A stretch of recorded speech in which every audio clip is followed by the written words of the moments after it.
Hoje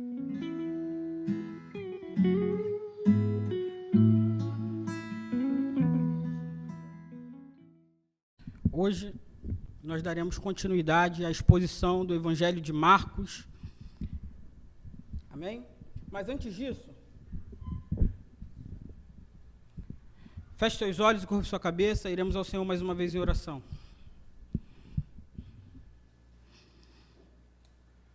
Pai de amor e graça, Deus de bondade, justiça e paz. Estamos diante de Ti, Senhor. Hoje eu sou o vaso de barro, desejando que o tesouro do Evangelho, Senhor, seja refletido diante de todos nós. A minha oração é que os nossos corações e as nossas mentes estejam habilitadas por Ti a ouvirem, entenderem e ter um desejo santo de praticar a Tua palavra. Que a Tua palavra pregada aqui seja salvífica, seja refrigério à alma e não condenação aos corações duros, Senhor. Se há entre nós, Senhor, corações duros, corações de pedras, corações que não se arrependeram ainda, corações rebeldes, Senhor. A minha oração é: tire o coração rebelde e dê um coração obediente, Deus. Regenera, santifica através da Tua palavra. Carecemos do Teu poder, do Teu Espírito Santo entre nós, que assim como os louvores cantados aqui, as orações feitas, as ofertas entregues, que a Tua palavra seja nos dada e nos dada com fidelidade, e que o Teu reino avance através da Tua palavra pregada. Pedimos isso em nome de Jesus de Nazaré, nosso único Senhor e Deus. Amém. Meus irmãos, eu bem sei que nem todos estavam aqui no início da nossa pregação do Evangelho de Marcos. Muitos que estão aqui hoje, eu consigo ver claramente, não viram a primeira exposição de Marcos. Por isso, me dê 5 minutos, você que já ouviu a primeira exposição, e me deixe contextualizar para aqueles que aqui não estavam.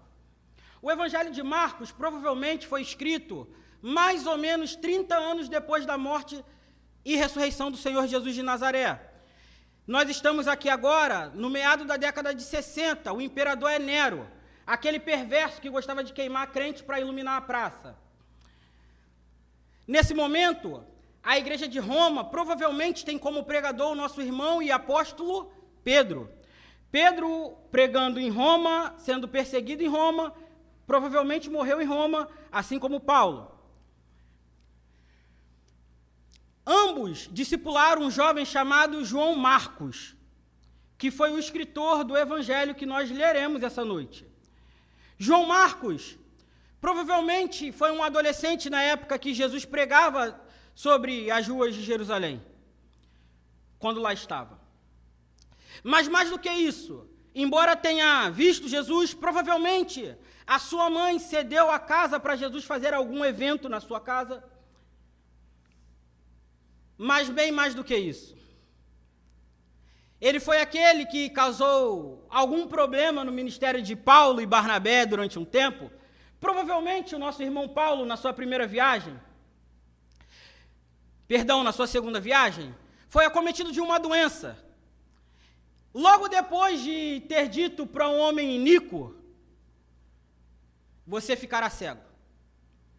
Logo após isso, nosso irmão Paulo fica doente, e provavelmente o jovem Marcos fala: mas foi esse o homem que acabou de profetizar contra o incrédulo e cego ficou, agora é acometido de uma doença. Provavelmente o jovem não entendeu muito bem essa relação de Paulo, poder, evangelho e tudo mais. Esse jovem desistiu da viagem missionária. Mais tarde, na carta que eu já expus na igreja chamada Colossenses, provavelmente 10 anos antes dessa carta que nós leremos hoje, o apóstolo Paulo diz: se João Marcos for ter com vocês, recebam. Ou seja, provavelmente, alguns anos depois, as coisas já estavam acertadas entre João Marcos e o apóstolo Paulo. O que isso nos lembra? Ou nos ensina? Bons crentes podem ter problemas com bons crentes. Mas essa intriga, essa briga não pode permanecer entre bons crentes. João Marcos vai seguir a viagem, ou vai seguir o caminho missionário, e os relatos que nós temos da igreja primitiva, ou seja, os documentos de 100 anos depois de Cristo, vai dizer que João Marcos era provavelmente o pupilo do Pedro, lá em Roma. Os irmãos já sabem, eu acabei de narrar, o Pedro morreu, assim como Paulo, lá em Roma. João Marcos, então, vai ser contristado, vai ser impelido pela igreja de Roma: escreva-nos o evangelho de Jesus de Nazaré, o qual Paulo nos pregou, o qual Pedro nos pregou. A esse tempo, a carta aos Romanos já havia chego em Roma. A esse tempo, a igreja está sendo queimada viva diante da praça.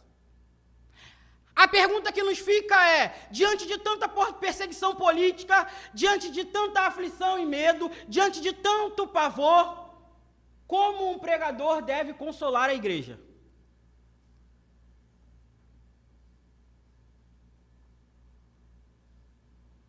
Quais são as palavras adequadas para um pregador consolar uma igreja que terá seus filhos, suas esposas, seus maridos, seus avós, eles matavam velhos também?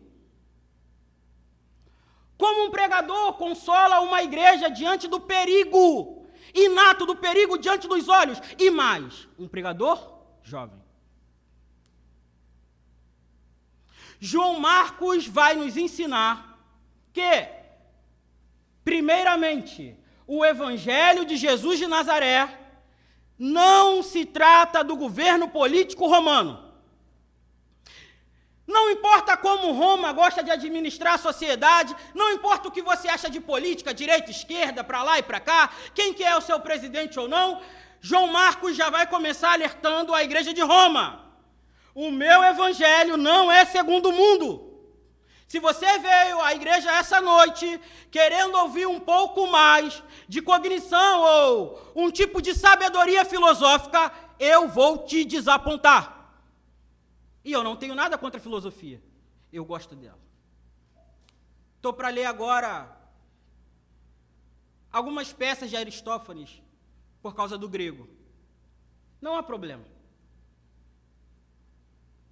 Mas o ponto de João Marcos é: você veio à igreja no domingo à noite, e a igreja de Roma veio à igreja sobre perseguição. Eu não vou te consolar dizendo que nós teremos um presidente melhor. Se tivermos, amém. Eu não vou te consolar dizendo que a educação mudando, nós ficaremos mais morais.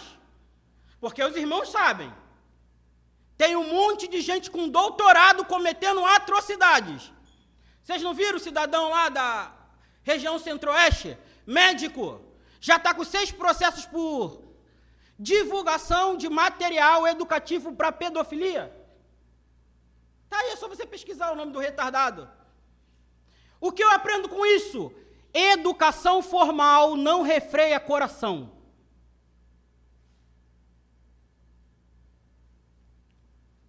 Você pode ler quantos livros você quiser, fazer quantos doutorados você quiser. Isso não vai refrear o seu coração. E mais, não vai ajudar no dia da sua angústia.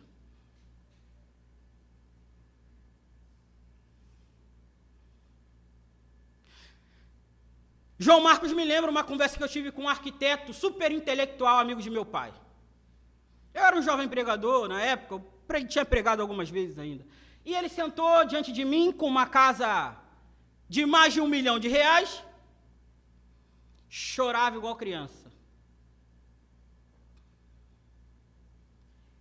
E eu pensava, como que eu consolo um homem que tem 2 vezes a minha idade, 300 vezes o meu patrimônio? O que eu digo para esse homem? O que dizer diante da tristeza profunda? O que dizer diante da angústia? O que dizer diante da dor que a vida traz? O homem havia sido abandonado pela mulher, já estava com outro e todo tipo de coisa.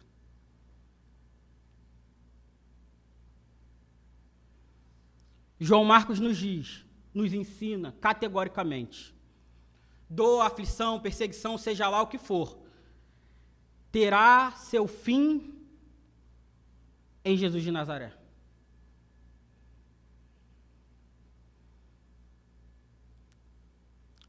Jesus de Nazaré é consolo, vigor, restauração. Só Ele e nada mais. Esse é o pano de fundo da nossa carta de hoje. Esse é o pano de fundo do Evangelho de Marcos. O que dizer diante da dor e da perseguição? Abra sua Bíblia em Marcos, no capítulo 1.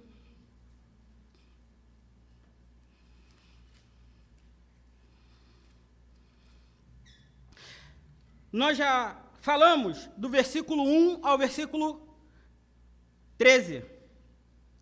Hoje ficaremos apenas com 2 versos. Apenas 2 versos. Riquíssimos.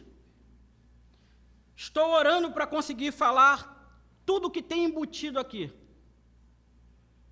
É como uma dona de casa que acabou de fazer aquele nhoque delicioso e ela vai narrar a receita. E levou tanto de farinha e tanto de ovo, e descansou tanto tempo, e a água tem que estar fervendo, e tem que estar com sal, e tu só mergulha e tira da água, e tu tem que fazer o... Esse é o tipo de receita, esse é o tipo de compactado que merece cautela. Diz o nosso texto, Marcos, capítulo 1, versículos 14 e 15. Depois que João foi preso. Se na sua Bíblia tiver entregue, eu vou explicar, pode ficar tranquilo. Depois que João foi preso, Jesus foi para a Galiléia. Algo mudou. E Jesus foi para a Galiléia proclamando as boas novas de Deus. Como era o discurso de Jesus? Abre aspas. O tempo é... Se na sua Bíblia tiver o tempo está cumprido, explicarei. Dizia Jesus, dizia ele, o reino de Deus está... Arrependam-se e creiam nas boas novas. A pergunta que me fica é, como eu consolo alguém em dor com isso? Arrependa-se e creia no Evangelho. Antes de chegarmos nesse ponto, olhe com cautela para o versículo 14. Depois que João foi preso, ou foi entregue. Essa é uma palavrinha que ela era usada nos dias de Jesus para falar de quando alguém entregava outra pessoa para a polícia prender. A ideia aqui é, João foi preso. Por isso os tradutores traduziram assim. Por isso que se na sua Bíblia tiver João foi entregue, você deve entender. É porque entregue significava entregar à polícia, aos governadores. E isso marca o meado do nosso discurso. Por quê? Porque João Marcos conecta tudo o que ele disse, principalmente, eu gostaria que você olhasse para mim, para os versos que eu direi agora. Os versos anteriores. Olhe para o versículo 8 da sua Bíblia.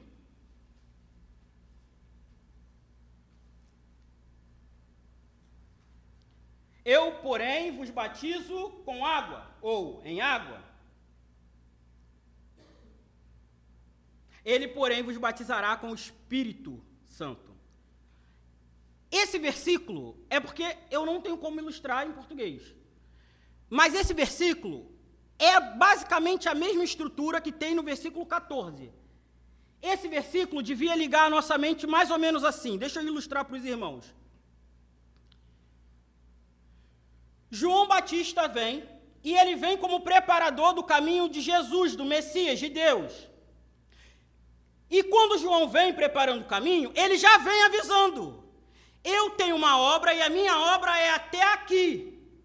Depois daqui, tem que vir alguém que é maior do que eu. E esse alguém já está no meio de vocês. É como se o Marcos estivesse dizendo para a igreja de Roma, Roma, observe o que está acontecendo com esse homem. Ele é como um holofote para Deus. Os irmãos devem imaginar João Batista assim, um homem que ilumina a estrada que dá em Deus. O homem que nos leva em direção ao Filho de Deus.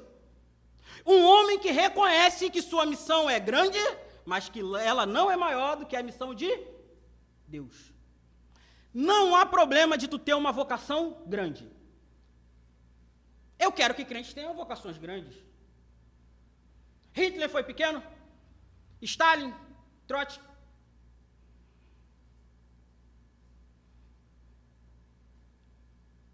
Esses homens não foram pequenos e normais. Eles destruíram nações inteiras de fome. Eles fizeram guerra e destruição no mundo.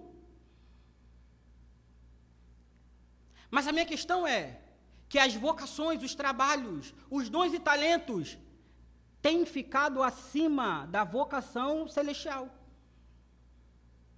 Eu não tenho problema de você estudar 10 horas no dia para passar no concurso. Eu não tenho problema de você se matar de estudar a tese para o seu doutorado. Faça-o. E faça-o da melhor maneira possível. Sabe de uma coisa? Quando a reforma surgiu, parte do que a ciência moderna desenvolveu é porque os reformadores disseram: Deus é o criador do universo, portanto, se o homem quer entender o universo, o homem deve voltar-se a Deus. Então eles foram pesquisar a beleza de um pássaro, a complexibilidade de um átomo. Tudo partiu de uma consciência onde Deus é Deus de tudo. Mas o meu ponto é, sua grande vocação tem feito você abandonar o chamado do reino de Deus? Não importa se você vai ser o melhor neurocirurgião do mundo,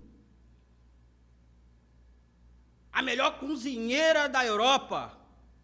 A minha pergunta é, sua vocação tem tomado o lugar do chamado de Deus no seu coração? Um chamado para uma vida santa? Nós conversaremos a mais sobre isso. O ponto é, o João, que andava com roupa esquisita, que falava esquisito, que vivia num lugar esquisito, um homem simples que veio anunciar o reino de Deus, é agora o marco principal para o próprio Jesus começar a pregar. E como eu disse para os irmãos, a vida de João está conectada com a vinda de Jesus. Olharemos um pouco para o que João falou. Vá para a sua Bíblia, em Lucas.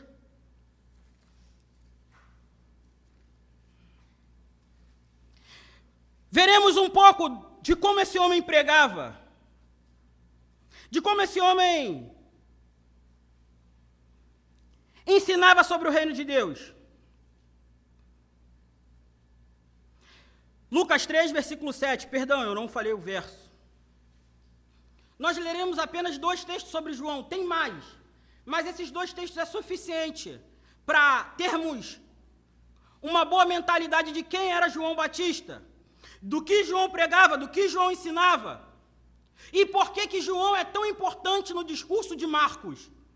Diz o nosso texto, Lucas 3, versículo 7. Se você não achou, olhe para o telão, eu lerei na mesma versão que está ali no telão.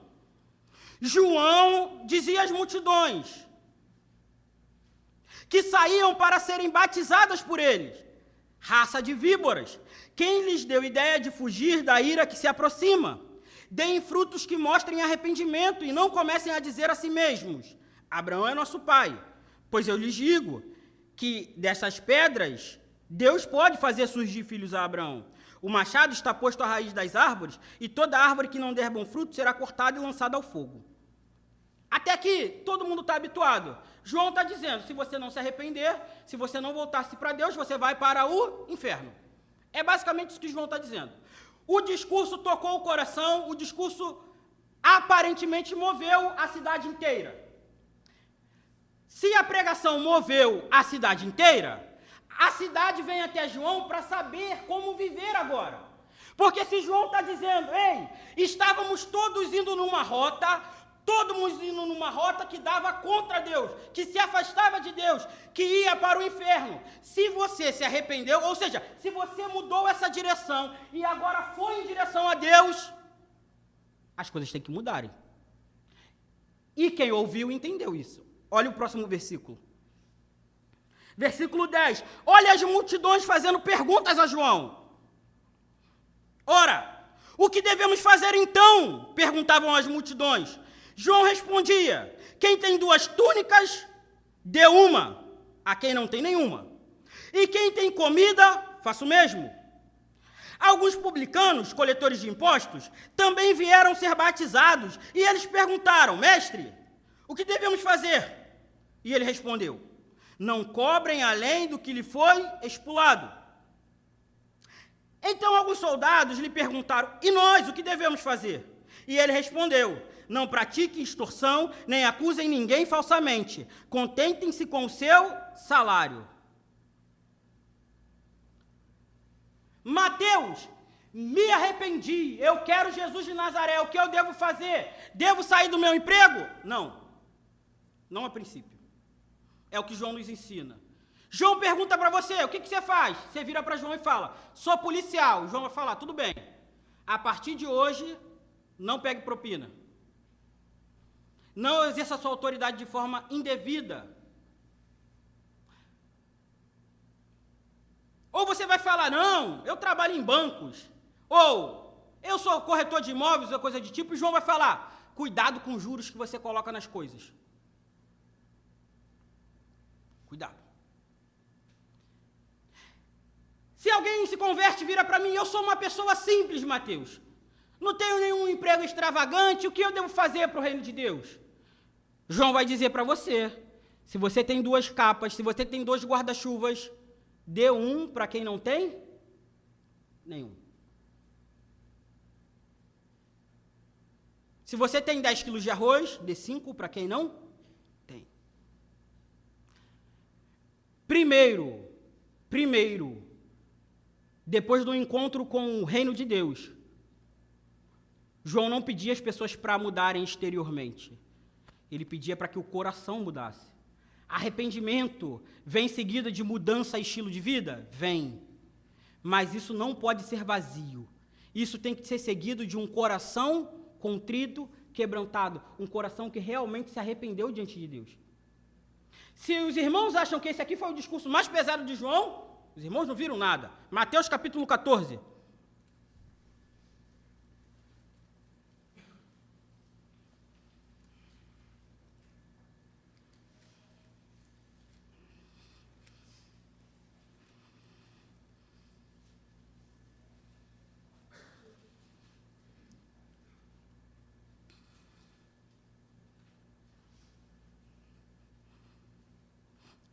Por aquele tempo, Herodes, o tetrarca, ouviu relatos a respeito de Jesus e disse aos que o serviam: este é João o Batista, ele ressuscitou dos mortos. Por isso estão operando nele os poderes miraculosos. Versículo 3. Pois Herodes havia prendido e amarrado João, colocando-o na prisão por causa de Herodias, mulher de Filipe, seu irmão. Porquanto João lhe dizia: não te é permitido viver com ela. Herodes queria matá-lo, mas tinha medo do povo, porque este o considerava profeta. No aniversário de Herodes, a filha de Herodias dançou diante de todos e agradou tanto a Herodes, que ele prometeu sob juramento dar-lhe o que ela lhe pedisse. Influenciada por sua mãe, ela disse: dá-me aqui, num prato, a cabeça de João Batista. O rei ficou aflito por causa do juramento e dos convidados, ordenou que lhe fosse dado o que ela lhe pedia e mandou-lhe decapitar João na prisão. Sua cabeça foi levada num prato e entregue à jovem, que a levou à sua mãe. Os discípulos de João vieram e levaram seu corpo e o sepultaram. Depois foram contar isso a Jesus. Numa das pregações de João decidiu falar sobre família. Um dos dias no deserto, João falou: a pregação hoje é sobre família, avivamento. A pandemia me mostrou que viver família é um avivamento. Quantos casais abriram mão porque não conseguiam conviver juntos? Mas isso é tema de outro dia. Vou falar só da pregação de João hoje.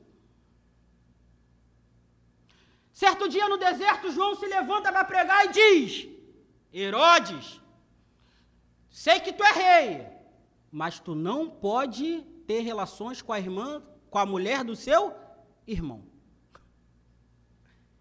Que absurdo! João Batista moralista! Quem ele acha que é para mandar na minha vida? Posso ter quantas mulheres eu quiser, tenho dinheiro para isso. Não, meu irmão. Não. Uma única. E eu te garanto que você vai precisar de uma vida inteira para aprendê-la a amar como Jesus amou. Uma vida inteira vai te custar para amar uma mulher como Jesus quer que você ame. Não como você acha que deve amar. Resultado da pregação de João: vamos cortar-lhe a cabeça, porque falar de família vai custar a vida de muita gente. Se você acha que falar sobre família, se você acha que falar sobre dinheiro vai manter a sua popularidade, você está enganado. A Bíblia diz que o homem que preparou o caminho do Senhor morreu porque decidiu falar sobre família. Volte para Marcos. Marcos capítulo 1.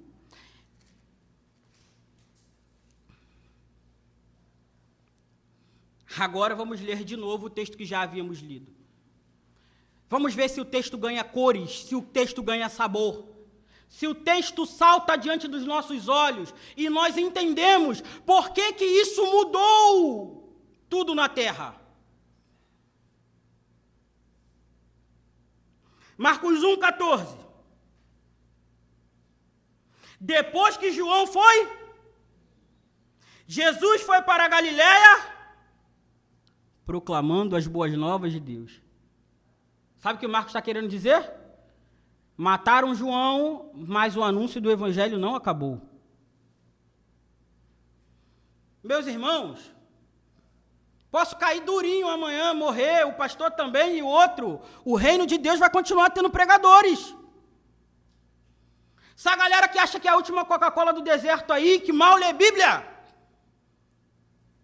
João foi morto, o grande João, o maior nascido de mulher. No dia seguinte, Jesus estava pregando.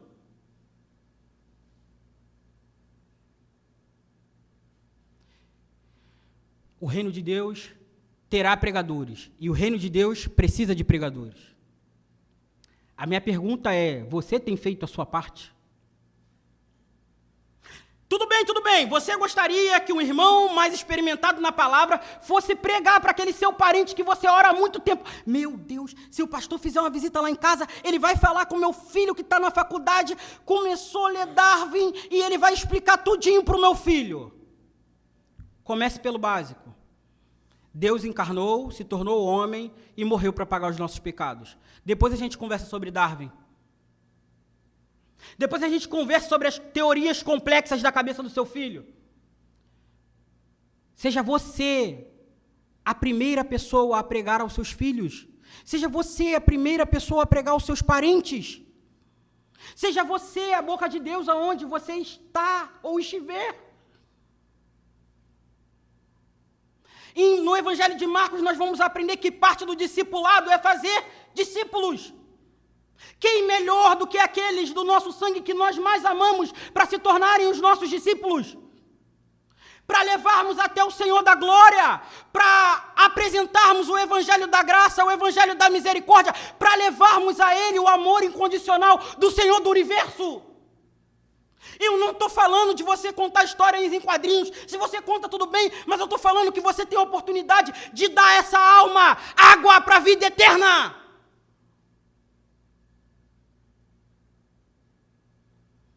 Eu estou dizendo que você tem a oportunidade de tirar uma alma do inferno. Eu estou dizendo que se você tratar bem o seu funcionário, ele vai olhar, ele não é como os outros homens, ela não é como as outras mulheres. Eles vivem um reino diferente, eles não vivem a política dos homens, eles desejam a eternidade salta no coração deles.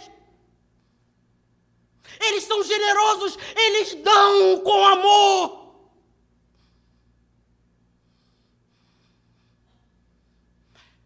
Disse um homem uma vez: às vezes, a única Bíblia que o seu vizinho lerá é a sua vida.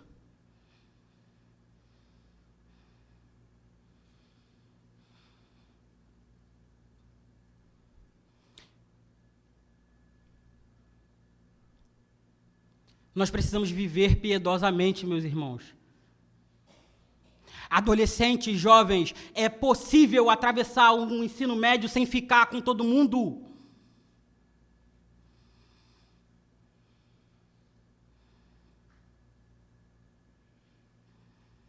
Irmãos, melhor é dar do que receber, é o que a Bíblia ainda diz. Irmãs mais velhas, cuidem das mais novas, ensinem a cuidar das suas famílias.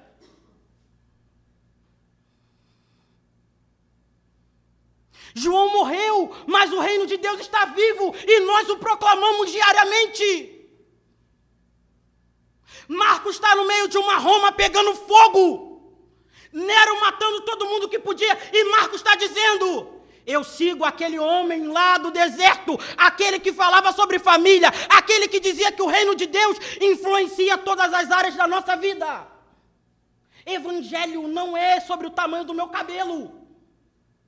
Se eu gosto de pintar ou não, o evangelho tem que tomar a nossa vida por completa, meus irmãos.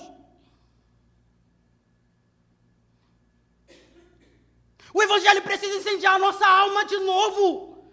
Nós precisamos viver com Jesus diante dos nossos olhos como se ele fosse voltar agora. Não tem mais fogo, não tem mais paixão, não tem chama, não tem desejo por Jesus, não tem maranata. Nós estamos secos. O nosso discurso é bem polido, mas a nossa vida é feia. Roma pegando fogo e João Marcos está dizendo: vamos seguir o João, um homem simples, o João que vivia família, vivia trabalho, o João que vivia uma vida do reino.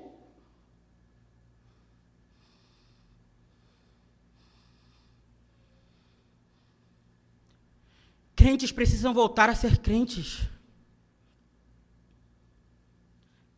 Isso aqui não foi pregado a ímpios, foi pregado a crentes. Isso aqui não foi pregado a quem nada sabia, isso aqui foi pregado a quem sabia. Perceba, ele nem diz João Batista. A igreja de Roma já sabia quem era. Ele diz João e o pessoal já, opa, esse aí eu conheço. Esse aí eu conheço. O texto nos diz: depois que João foi preso, Jesus foi para a Galiléia, proclamando as boas novas, boas notícias de Deus. O tempo, versículo 15, é chegado. Se na sua versão está, o tempo está cumprido, ou o tempo está completo, eu prefiro assim, ok? Eu acredito que a palavra seria melhor traduzida como o tempo está completo. Dizia ele: o reino de Deus está próximo. Arrependam-se e creiam nas... Quem que começou pregando isso? O João no deserto. A partir desse momento, no livro inteiro de Marcos, não vai falar mais o que Jesus pregava, porque Marcos já deixou claro. O reino de Deus precisa mudar a nossa vida completamente. O reino de Deus precisa afetar a nossa existência. Você estava morto, você não tinha vida. A vida que você tem agora é pela fé no Filho de Deus, que te amou e se entregou por você. Portanto, tu já não vive mais, mas quem vive em ti? Por que tu não abre mão daquela miséria chamada vida que tu chama lá?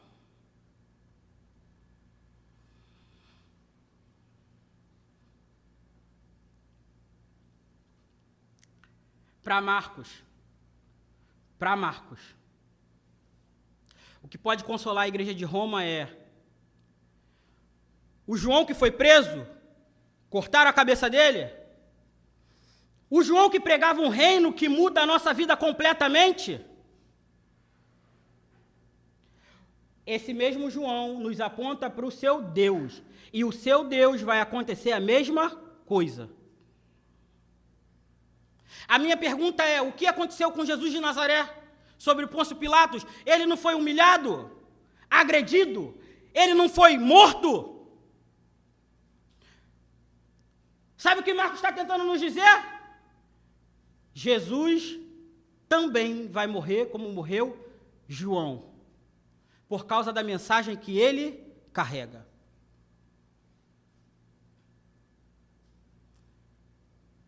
Parte do nosso problema é que nós queremos o Evangelho sem tudo aquilo que o Evangelho nos traz. Há poucos dias viralizou um pastor que estava no bloco da Anitta. A pergunta é simples. É um Evangelho sem Cristo. É um Evangelho sem João, que diz arrependam-se. É um evangelho tão diluído que tu não consegue saber da onde é essa boa notícia, porque a boa notícia de João vem de Isaías. A boa notícia de João, obrigado. A boa notícia de João não vem de Roma. Não muda só um pouquinho da nossa vida. Não é o que o imperador gosta ou deixa de gostar. A boa notícia de João, que seguiu em Jesus, é o reino de Deus precisa afetar a sua vida como um todo. Mateus, como eu vejo isso melhor no texto? Olhe para o seu texto, versículo 15.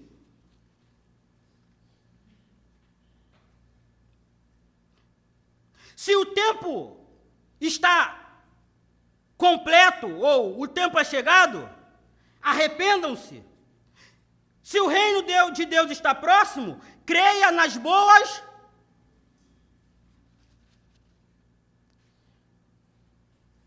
Chegamos ao clímax do sermão. O que fazer diante do reino de Deus? Os irmãos têm me ouvido, escutado a mim, aos outros pregadores, ao pastor Leonardo. Os irmãos têm acesso no YouTube a bons pregadores. Esses dias mesmo trouxe um livro aqui de 1900 e bolinha, de um ótimo pregador. A internet nos possibilitou isso. Ah, eu não leio em alemão. Tudo bem, bota no tradutor, dá um jeitinho. Eu não leio inglês. Dá para dar uns trancos e barrancos. Um inglês Joel Santana.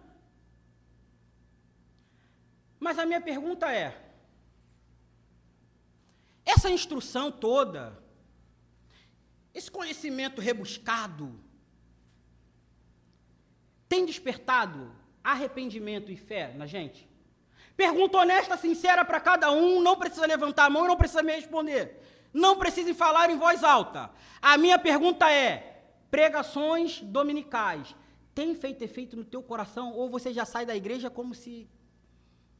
Bati o ponto, fui mais um dia, vi o irmão fulano de tal, marquei um hambúrguer. Meus irmãos, é Jesus que está dizendo, sou eu não. Jesus está dizendo, diante do reino de Deus, você tem que ter uma postura. Se você está diante do evangelho verdadeiro, você precisa dar uma resposta. Arrependimento e fé. Se eu estou te dizendo, domingo após domingo, Jesus morreu para pagar pecados, inclusive os seus. Arrependam-se e creiam. Por que que você não tem se arrependido? Por que você não tem crido? Por que você não tem mudado de vida? Por que você não tem lutado contra o pecado? Porque tu já abandonou tua batalha?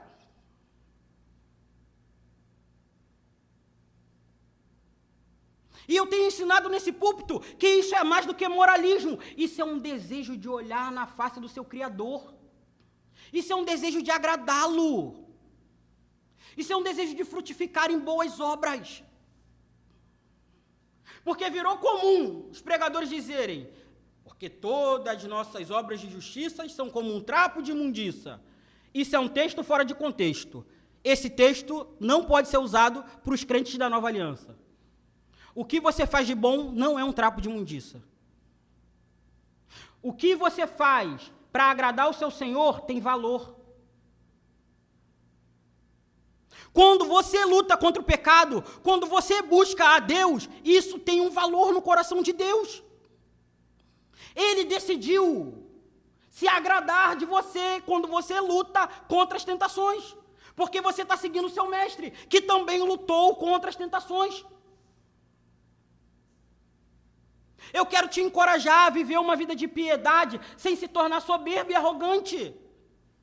Eu quero te incentivar a olhar nos olhos de Jesus e falar, foi pela graça, mas eu não vou cuspir no seu sacrifício. Eu quero te encorajar a olhar diante do pecado que tu luta e cai e falar, eu vou lutar mais, porque Jesus morreu por mim.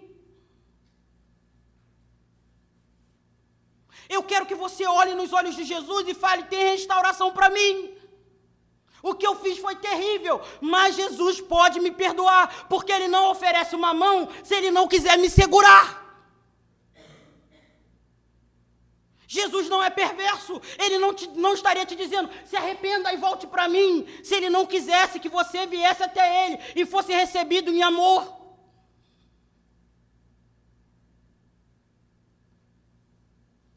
Por isso eu estou dizendo, por isso eu estou enfatizando, arrependa-se, há uma porta aberta ao coração de Deus, Cristo Jesus.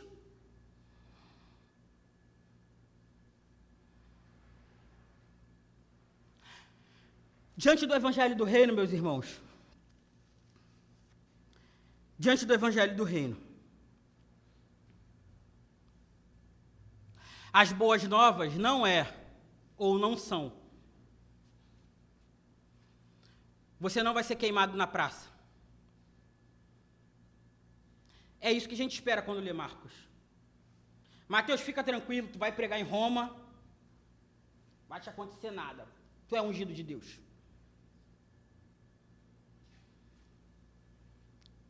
Talvez essa fosse a frase que nós gostaríamos de ouvir.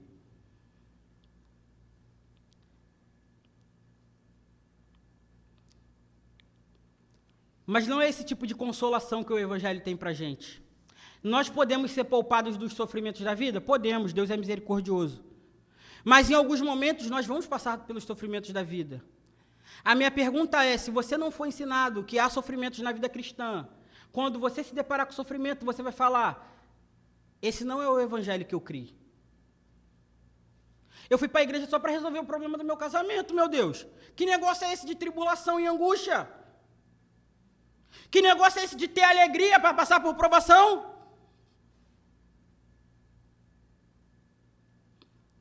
Mas João e o Senhor Jesus estão nos dizendo, através de Marcos, que no meio de uma Roma corrompida, no meio de uma Roma em chamas, no meio de um Nero perverso, no meio de uma perseguição terrível, o Evangelho precisa ser pregado do mesmo jeito. Você precisa do Evangelho todos os dias, meus irmãos. Todo dia. Eu lembro de Pedro. Cito livremente. Como crianças recém-nascidas, desejai o genuíno leite espiritual que vos dá crescimento para a salvação. Diante da perseguição de Roma, Marcos lembra eles do início. Lembra de Jesus? Lembra de João, que veio antes de Jesus, que foi morto? Fique tranquilo, no reino, eles não podem matar a gente. Quando eu ouço Pedro falando que nós precisamos desejar o genuíno leite espiritual que dá crescimento para a salvação, eu paro e penso, meus irmãos, honestamente. Nós temos treinado o nosso coração a ter alegria na provação? Nós temos tido alegria na esperança? Nós temos tido paciência na tribulação? Nós temos perseverados na oração? Ou tudo que nós queremos do Evangelho, tudo que nós queremos do Reino de Deus é a solução para os nossos problemas particulares, pessoais, do aqui e agora? Tudo que nós temos buscado domingo após domingo é uma vida bem resolvida, é qualidade de vida? Tudo que nós temos feito domingo após domingo é paleta de cor para saber quem é mais santo ou não? Eu estou olhando nos olhos de vocês, meus irmãos, eu conheço a dor, o desespero de alguns de vocês, eu conheço a tribulação do casamento de vocês, eu não estou dando uma de louco, mas eu estou dizendo que só o Evangelho pode curar a tua alma eternamente.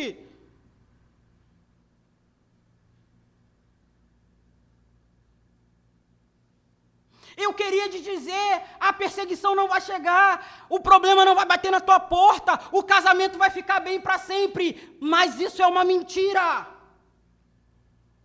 Então o que eu vim fazer? Vim te dizer para ficar com Jesus quando o problema chegar e não abrir mão.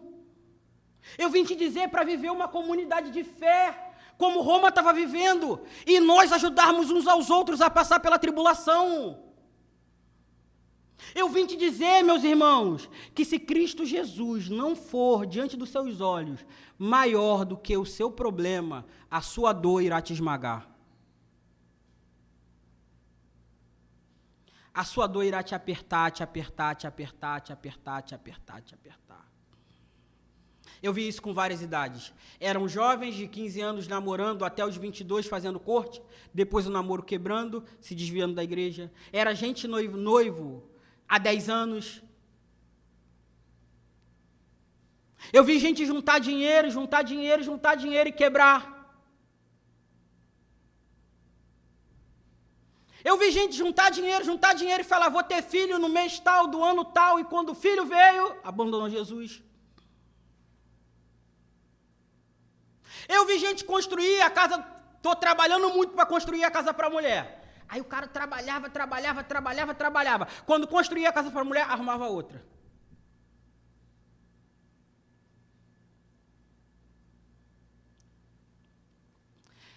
Eu não serei culpado do sangue de ninguém, meus irmãos. Eu estou dizendo diante dos olhos dos irmãos, a dor e o sofrimento vão bater à nossa porta.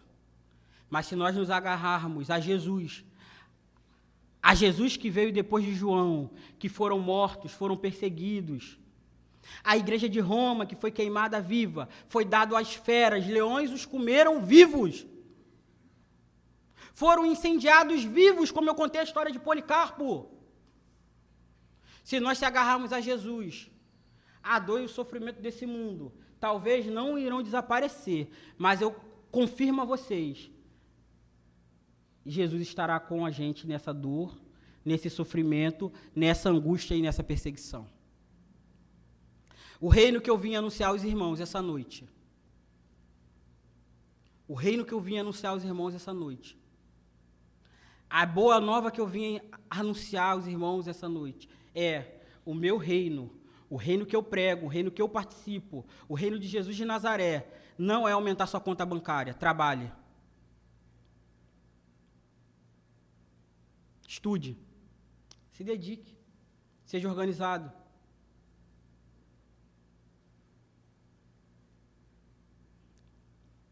Não é te dizer que você nunca vai ter enfermidade batendo a porta.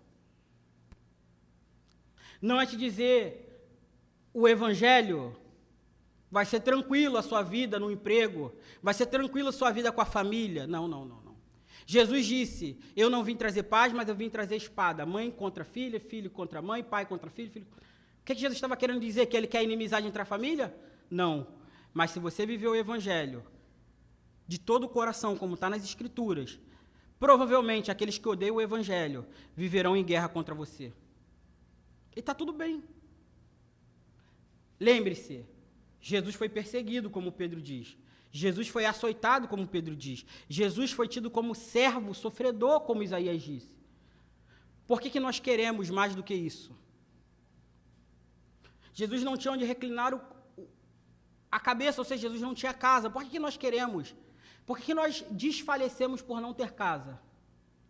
por ainda morarmos de aluguel. Termino com a citação livre de Paulo. Porque a vocês foi dado o privilégio. Abra sua Bíblia em Filipenses, capítulo 1. Eu gostaria de pedir aos irmãos para que a gente leia esse texto de pé, porque eu gostaria de fazer uma oração em cima desse texto com os irmãos. Uma oração sincera, um clamor por um avivamento.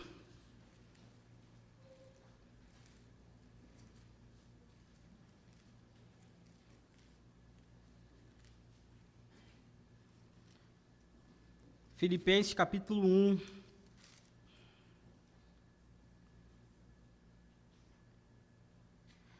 (29).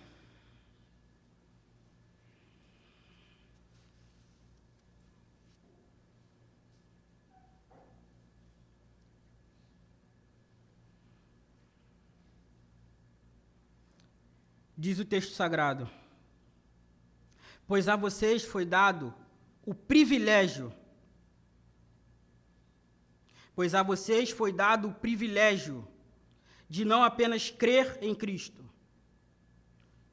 mas também de sofrer por Ele, já que estão passando pelo mesmo combate que me viram enfrentar, e agora ouve que eu também enfrento. O próximo que veio, Paulo, também sofreu muito. E ele, cheio do Espírito Santo, preso numa cadeia, teve a coragem de nos dizer: o Evangelho e o sofrimento do Evangelho é um privilégio.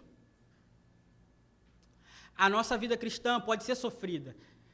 Diziam os antigos, o crente sofre muito. É verdade. Mas ela não precisa ser triste. Dá para ter alegria durante a aflição. Dá para ser satisfeito em Deus no pouco. Dá para se regozijar com quem se regozija. Dá para chorar com aqueles que estão em sofrimento. O Evangelho é real, não é esse conto de fadas que estão falando por aí. Essa noite eu vim encorajar os irmãos a um Evangelho do privilégio.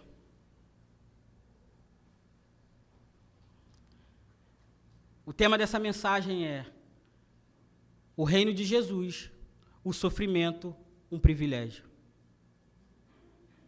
Feche seus olhos, vamos ao Senhor em oração.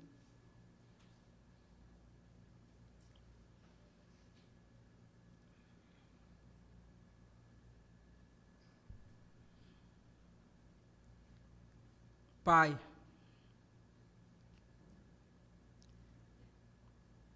estamos todos aqui, Senhor, a maior parte de nós somos crentes em Jesus.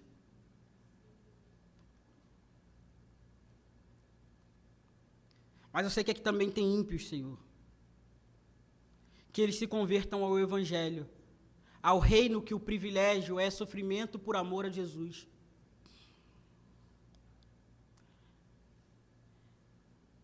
Eles descobrirão, Senhor, que dá para ser livre na prisão. Eles descobrirão, Senhor, que dá para ter fartura na escassez. Eles descobrirão que dá para ter alegria no sofrimento, Senhor. Eles descobrirão que há um poder que vem do Senhor na vida dos que são teus, magnífico. Que a vida com o Senhor é esplendorosa, é maravilhosa, é doce. Que sofrer pelo Senhor é um privilégio, porque o Senhor sofreu por nós. Mas há aqueles irmãos aqui, Senhor, que já estão no Evangelho. Aqueles irmãos aqui que já estão sofrendo, Senhor. Há aqueles irmãos aqui que sofreram muito. Há outros que sofreram menos. Há alguns que ainda vão sofrer.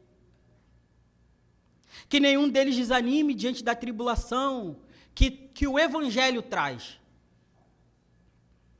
Que eles não desanimem, Senhor, por viver o teu reino.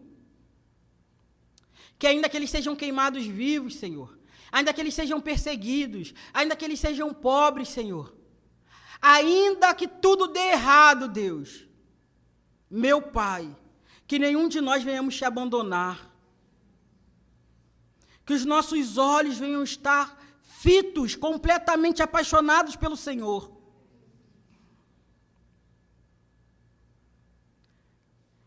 Que a vida evangélica, Senhor, não seja só um ritual. Que a gente não viva uma vida medíocre, Senhor, de vir e ir embora. Que o nosso lar não seja vazio de Bíblia. Que o nosso trabalho não seja vazio de santidade, Senhor. João disse que o reino de Deus tem que ser vivido no trabalho. João disse que o reino de Deus tem que ser vivido na família, Senhor. O Senhor disse que bem-aventurados sois vós quando vos injuriarem, mentindo, disserem todo mal contra vós. Deem uma festa, regozijem-se e alegrem-se, porque grande é o vosso galardão. Nós estamos buscando alegria em meio ao sofrimento, Senhor. Por fim, eu quero orar, Senhor, pela certeza da esperança que o Evangelho nos traz, que toda dor é por enquanto. Nós sabemos, Senhor, que tem lágrimas, que tem dores, que só cessarão diante do Senhor. Eu quero orar por aqueles que estão sobre dor profunda, meu Deus. Eu sei que aqui tem gente em dor profunda, Senhor, e eu não estou brincando com os sentimentos dele, o Senhor conhece meu coração. Eu quero orar pelas pessoas que estão em dor profunda, Senhor. Seja por dívida, seja por casamento, seja por enfermidade, seja por vazio da alma, Senhor. Lembro do salmista que dizia, até quando e até quando, Senhor? Eu quero orar por aqueles que estão clamando, até quando? Conforta-os, Senhor, em meio à aflição.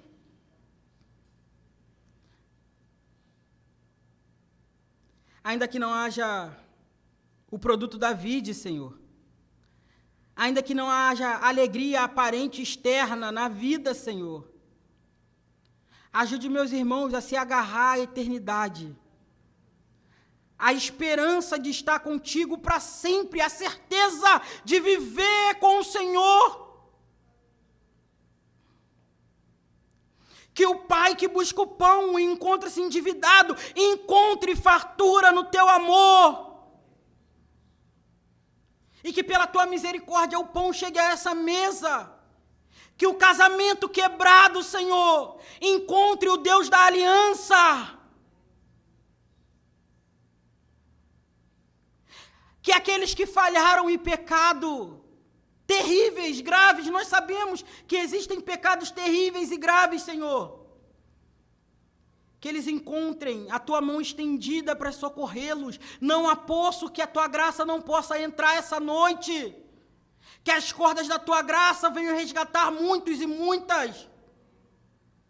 Que os adolescentes, Senhor, e jovens preocupados, ansiosos pelo futuro e pelos relacionamentos que os cercam, encontre paz e descanso em Ti. Torna-nos, Senhor, uma igreja do reino, uma igreja de Jesus, uma igreja das boas novas, uma igreja que vive o evangelho completo. Segura nas tuas mãos fortes, Senhor. Segura-nos na tua mão forte, Senhor. Não temos forças para ir só. Na verdade, estamos como Moisés. Não nos deixe andar só, Senhor. Não nos faça ir sem o Senhor. Nada podemos fazer sem o Senhor. Senhor, aqueles que deram uma resposta favorável ao Evangelho, aqueles que pensaram em mudar de vida, em se arrepender da sua vida caída, pecadora, maldita, encontre alívio para os fardos essa noite na graça que há em Jesus. Que eles sejam, aos poucos, Senhor, introduzidos na comunidade da fé, sejam discipulados e amados. Peço que os guarde na Tua palavra. Assim eu oro por mim e pela nossa comunidade, Senhor. Pelo Evangelho da cruz, pelo Evangelho do Cristo, pelo Evangelho de João o Batista. Em Cristo Jesus, amém.